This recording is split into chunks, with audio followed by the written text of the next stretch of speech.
നമസ്കാരം, സിറ്റിസൺ ന്യൂസിലേക്ക് എല്ലാവർക്കും സ്വാഗതം. സിറ്റിസൺ ന്യൂസ് പുറത്തുവിടുന്ന 2026 കേരള നിയമസഭാ ഇലക്ഷൻ ഏറ്റവും പുതിയ സർവേ ഫലമാണ് പ്രേക്ഷകരുമായിട്ട് പങ്കുവയ്ക്കുന്നത്. 2026 തെരഞ്ഞെടുപ്പിൽ എന്ത് സംഭവിക്കും?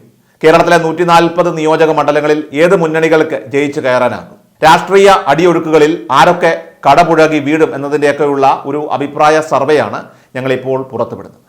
ഭരണവിരുദ്ധ വികാരവും നേതാക്കന്മാരുടെ പല വഴിവിട്ട പ്രസ്താവനകളും പ്രതികരണങ്ങളും അവരുടെ നിലപാടുകളും അതിലുപരി സാധാരണ ജനങ്ങളെ പിഴിയുന്ന സർക്കാർ നടപടികളും മനസ്സിലാക്കിയുള്ള ജനങ്ങളുടെ വികാരം, അവരുടെ പ്രതികരണമാണ് ഈ സർവേയിൽ പൊതുവെ ഇപ്പോൾ പ്രകടമായിട്ടുള്ളത് എന്ന് തന്നെ പറയാം. കഴിഞ്ഞ കാലങ്ങളിലൊക്കെ തന്നെ സിറ്റിസൺ ന്യൂസ് നടത്തിയ അഭിപ്രായ സർവേകളും അതുപോലെ തന്നെ ഇലക്ഷൻ പോളിംഗ് സർവേകളിലുമൊക്കെ തന്നെ വലിയ സ്വീകാര്യത പ്രേക്ഷകരിൽ നിന്ന് ഞങ്ങൾക്ക് ലഭിക്കുകയുണ്ടായി.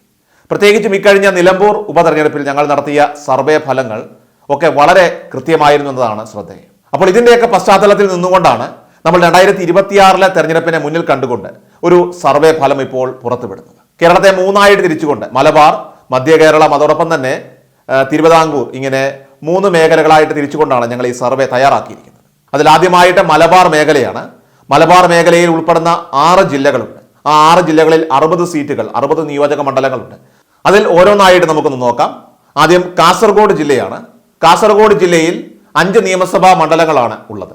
2021 LDF 3ഉം UDF 2ഉം NDA 0 എന്നതായിരുന്നു സ്ഥിതിയെങ്കിൽ 2026 ആകുമ്പോൾ പുതിയ സർവേ പ്രകാരം LDF 1ലേക്ക് ചുരുങ്ങുകയും UDF 4ലേക്ക് ഉയരുകയും ചെയ്യും. ഇതാണ് ഞങ്ങളുടെ സർവേ ഫലം. എന്നാൽ BJPക്ക് സ്വാധീനമുള്ള മേഖലയാണെങ്കിൽ പോലും NDAക്ക് അവിടെ ഒരു അനക്കവും സംഭവിക്കാൻ സാധ്യതയില്ല എന്നാണ് ഞങ്ങളുടെ കണക്കുകൂട്ട്. ഇനി അടുത്തത് കണ്ണൂർ ജില്ലയാണ്. കണ്ണൂർ ജില്ലയുടെ കാര്യമെടുത്താൽ 2021 തെരഞ്ഞെടുപ്പിൽ LDF അവിടെ 9 സീറ്റും UDF വെറും 2 സീറ്റിലേക്കും അതുപോലെ തന്നെ NDA 0 സീറ്റും എന്നതാണ് കണക്കുകൾ സൂചിപ്പിക്കുന്നതെങ്കിൽ, വരാനിരിക്കുന്ന 2026 തെരഞ്ഞെടുപ്പിൽ LDF 4 സീറ്റുകളിലേക്ക് ഒതുങ്ങുകയും UDF ഇവിടെ 7 സീറ്റുകളിലേക്ക് ഉയരുകയും ചെയ്യുന്ന കാഴ്ചയാണ് കാണാനാകുന്നത്. ഇവിടെയും NDAക്ക് ഒരു സീറ്റ് പോലും നേടാനായിട്ട് സാധിക്കില്ല. ഇനി അടുത്തത് വയനാട് ജില്ലയാണ്. വയനാട് ജില്ലയിലേക്ക് വന്നു കഴിഞ്ഞാൽ 3 മണ്ഡലങ്ങളാണ് വയനാട് ജില്ലയിലുള്ളത്. ആ 3 മണ്ഡലങ്ങളും UDF ഇത്തവണ നേടുമെന്നാണ് കണക്കുകൾ സൂചിപ്പിക്കുന്നത്. കാരണം 2021 കണക്കുകൾ പ്രകാരം നിലവിൽ ഇവിടെ UDFന് 2 സീറ്റുകളുണ്ട്. ഇവിടെ BJP 0 തന്നെ തുടരുകയുമാണ്. ഇനി അടുത്തതായിട്ട് കോഴിക്കോട് ജില്ലയാണ്. കോഴിക്കോട് ജില്ലയിലേക്ക് വന്നു കഴിഞ്ഞാൽ 13 നിയമസഭാ മണ്ഡലങ്ങളാണ് കോഴിക്കോട് ജില്ലയിലുള്ളത്. ഇവിടെ UDFന് കഴിഞ്ഞ തവണ അത്ര നല്ല സ്ഥിതി ആയിരുന്നില്ല എങ്കിൽ പോലും ഇത്തവണ അത് മറികടക്കുമെന്നാണ് വിലയിരുത്തൽ. ഇവിടെ 6ൽ 9 സീറ്റുകൾ UDF നേടി കുതിക്കുമെന്നും LDF 4 സീറ്റുകളിലേക്ക് ഒതുങ്ങുമെന്നാണ് കണക്കുകൾ സൂചിപ്പിക്കുന്നത്. എന്നാൽ BJPക്ക് ഇവിടെയും ഒരു മാറ്റവും ഉണ്ടാക്കാൻ സാധിക്കില്ല. അവർ 0 തന്നെ നിലനിൽക്കും. ഇനി അടുത്തത് മലപ്പുറം ജില്ലയാണ്. മലപ്പുറം ജില്ലയെ സംബന്ധിച്ച് 16 നിയമസഭാ മണ്ഡലങ്ങളാണ് ഇവിടെയുള്ളത്. മാത്രമല്ല മലപ്പുറം ജില്ലയെ സംബന്ധിച്ച് അത് തെരഞ്ഞെടുപ്പിലും UDFന് വളരെ നിർണായകമായിട്ടുള്ള ഒരു സംഭാവന ചെയ്യുന്ന ഒരു ജില്ല കൂടിയാണ് എന്നതാണ് പ്രത്യേകം ഓർക്കേണ്ടതായിട്ടുള്ളത്. മലപ്പുറം മുസ്ലിം ലീഗിൻ്റെ സ്വാധീന ജില്ല ആയതുകൊണ്ട് തന്നെയാണ് UDFന്റെ ഒരു ശക്തി കേന്ദ്രമായിട്ട് ഇവിടം മാറുന്നത്.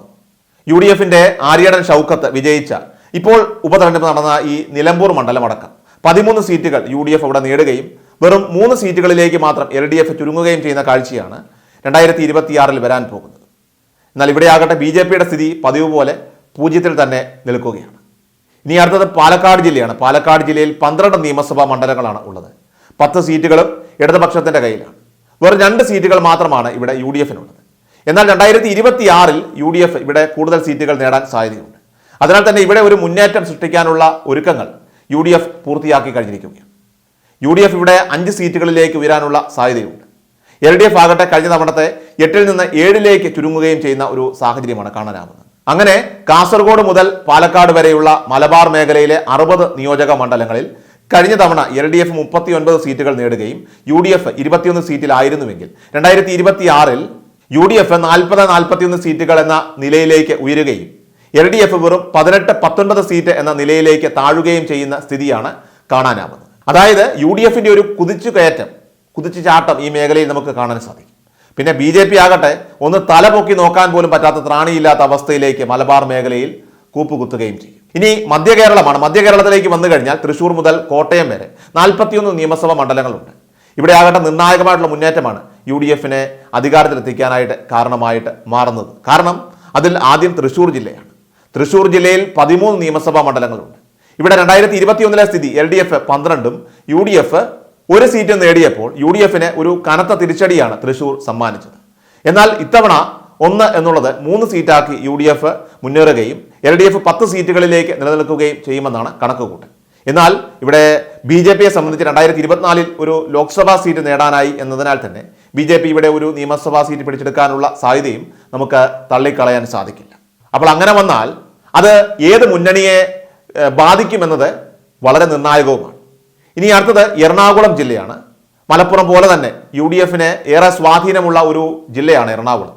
ഇവിടെ 14 നിയമസഭാ മണ്ഡലങ്ങളിൽ 2021 എൽ ഡി എഫ് 5ഉം യു ഡി എഫ് 9ഉം ബി ജെ പി 0ഉമായിരുന്നെങ്കിൽ ഇത്തവണ എൽ ഡി എഫ് 4ലേക്ക് ചുരുങ്ങുകയും യു ഡി എഫ് 10ലേക്ക് ഉയരുകയും ചെയ്യും.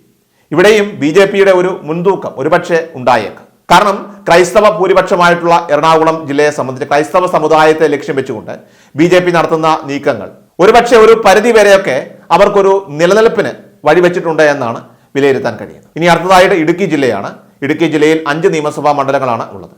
കഴിഞ്ഞ തവണ 2021 4 സീറ്റുകൾ എൽ ഡി എഫ് നേടുകയും യു ഡി എഫ് 1-ൽ ഒതുങ്ങുകയും ചെയ്തിരുന്നുവെങ്കിൽ ഇത്തവണ 2026 എൽ ഡി എഫ് 3-ലും യു ഡി എഫ് 2ലേക്ക് ഉയരുകയും ചെയ്യുന്ന ഒരു കാഴ്ചയാണ് കാണാനാവുക. ഇനി അടുത്തത് കോട്ടയം ജില്ലയാണ്. കോട്ടയത്തേക്ക് വന്നു കഴിഞ്ഞാൽ അവിടെ 9 സീറ്റുകളാണ് ഉള്ളത്. 2021 എൽ ഡി എഫിന് 5ഉം യു ഡി എഫിന് 4ഉം എന്ന നിലയിലായിരുന്നുവെങ്കിൽ 2026 എൽ ഡി എഫ് 4ലേക്ക് ചുരുങ്ങുകയും യു ഡി എഫ് ഒരു സീറ്റ് കൂടുതൽ പിടിച്ച് 5ലേക്ക് ഉയരുകയും ചെയ്യുന്ന കാഴ്ചയാണ് കാണാനാവുക. അപ്പോൾ മധ്യ കേരളത്തിലെ കണക്കുകൾ നോക്കുമ്പോൾ കഴിഞ്ഞ തവണ 2021 എൽ ഡി എഫ് 26ഉം യു ഡി എഫ് 15ഉം സീറ്റുകളിൽ നിലനിന്നിരുന്നുവെങ്കിൽ ഇത്തവണ 2026 യു ഡി എഫ് 20 സീറ്റുകളിലേക്ക് ഉയരുകയും എൽ ഡി എഫ് 21 സീറ്റുകളിലേക്ക് ചുരുങ്ങുകയും ചെയ്യുന്ന കാഴ്ചയാണ് കാണാനാവുക. ഇനി അടുത്തതായിട്ട് തെക്കൻ കേരളത്തിലേക്ക് വന്നു കഴിഞ്ഞാൽ ഇവിടെ 4 ജില്ലകളാണ് ഉള്ളത്. അതിലായിട്ട് 39 നിയമസഭാ മണ്ഡലങ്ങളാണ് ഉള്ളത്. കഴിഞ്ഞ തവണ അതായത് 2021 അവിടെ 34 സീറ്റുകൾ എൽ ഡി എഫും 5 സീറ്റുകൾ യു ഡി എഫും ബി ജെ പി 0 എന്ന നിലയിലായിരുന്നു സ്ഥിതി. അതിൽ ആദ്യമായിട്ട് നമ്മളിപ്പോൾ ആലപ്പുഴ ജില്ല പരിശോധിക്കുകയാണ്. ആലപ്പുഴ ജില്ലയിലേക്ക് വന്നു കഴിഞ്ഞാൽ 2021 അവിടെ 9 സീറ്റുകളിൽ 8 സീറ്റ് ഇടതുപക്ഷത്തിനൊപ്പം നിലനിൽക്കുകയും യു ഡി എഫിന് ഒന്നുകൊണ്ട് തൃപ്തിപ്പെടേണ്ടി വന്ന ഒരു സാഹചര്യമായിരുന്നു. എന്നാൽ 2026 സ്ഥിതി അങ്ങനെയാവില്ല. 6 സീറ്റുകളിലേക്ക് എൽ ഡി എഫ് ചുരുങ്ങുകയും യു ഡി എഫ് 3 സീറ്റുകൾ പിടിച്ചെടുക്കുകയും ചെയ്യുന്നതായിട്ടാണ് കണക്കുകൂട്ട്. ഇനി അടുത്തത് പത്തനംതിട്ട ജില്ലയാണ്. പത്തനംതിട്ടയിൽ 5 നിയമസഭാ മണ്ഡലങ്ങളാണ് ഉള്ളത്. 2021 അതിൽ 5ഉം എൽ ഡി എഫ് നേടിയെടുത്തു. എന്നാൽ ഇത്തവണ യു ഡി എഫ് ഇവിടെ 2 സീറ്റുകൾ നേടുമെന്നാണ് കണക്കുകൂട്ടൽ. ഇനി അടുത്തതായിട്ട് കൊല്ലം ജില്ലയാണ്. കൊല്ലത്തേക്ക് വന്നു കഴിഞ്ഞാൽ ഇവിടെ 11 നിയമസഭാ മണ്ഡലങ്ങളാണ് ഉള്ളത്. ഇവിടെ 2021 തെരഞ്ഞെടുപ്പിൽ 9 സീറ്റുകൾ എൽ ഡി എഫ് നേടിയെടുത്തു. വേറെ 2 സീറ്റുകൾ മാത്രമാണ് യു ഡി എഫിന്റെ കൈകളിൽ ഉണ്ടായത്. എങ്കിൽ പോലും 2026 വരുമ്പോൾ യു ഡി എഫ് 2-ൽ നിന്നും 4 സീറ്റുകളിലേക്ക് ഉയരുകയും എൽ ഡി എഫ് 7 സീറ്റുകളിലേക്ക് ചുരുങ്ങുകയും ചെയ്യുന്ന ഒരു സാഹചര്യമാണ് കാണാനാവുക. ഇനി അടുത്തത് തിരുവനന്തപുരം ജില്ലയാണ്. തിരുവനന്തപുരത്തേക്ക് വന്നു കഴിഞ്ഞാൽ ഇവിടെ 14 മണ്ഡലങ്ങളാണ് ഉള്ളത്. 2021 ഇവിടെ 14-ൽ 13ഉം എൽ ഡി എഫ് വിജയിച്ചപ്പോൾ വെറും 1 സീറ്റ് മാത്രമാണ് യു ഡി എഫിന് നേടാനായത്.